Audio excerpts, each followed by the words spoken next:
ఇవాళ ఏదో కేసు పెట్టారంట, కేసు కట్టారంట, లబలబలబలాడుతున్నారంటమ్మా. లబలబలాడతాం చేసిన తప్పుకి, చేసిన ఘోరాలకి, ఇంట్లో ఉన్నటువంటి ఆడపిల్లల్ని రోడ్డు మీద మాట్లాడినందుకు కేసే పెట్టారంటున్నావు. చట్టం ఒప్పుకోదు, డెమోక్రసీ సిస్టంలో ఉన్నాం కాబట్టి. కానీ వంశీగారి నాలికి ఎదరకు లాగి కోసేయాలి కదా, నాలుగిట్ట లాగి అక్కడ కోసేయాలి. అప్పుడు కానీ పనిష్మెంట్ సరిపోదు. ఒక్క కేసే అంటారేంటి? ఎలాంటి మాటలు మాట్లాడారు, ఎలాంటి అవహేళన చేశారు, వికటంగా నవ్వుకున్నారు. ఆ అసెంబ్లీలో విజువల్స్ చూపించండి అయ్యా, ఎలా నవ్వుకున్నాడు జగన్.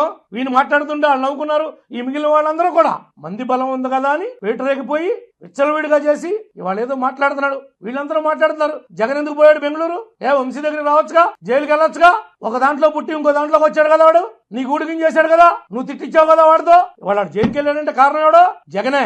జగన్ డైరెక్షన్ తోనే తిట్టాడు, జగనే ప్రోత్సహించాడు. ఇవాళ పనిష్మెంట్ అనుభవిస్తుంది ఎవడు? ఆ రోజు ఏదో నోరుంది కదా అని మీడియా వాళ్ళు కెమెరాలు పెట్టారు కదా అని మైకులు చూసి రెచ్చిపోతే పనిష్మెంట్ ఉంటుంది, ఉండకుండా ఉండదు తప్పు చేస్తే.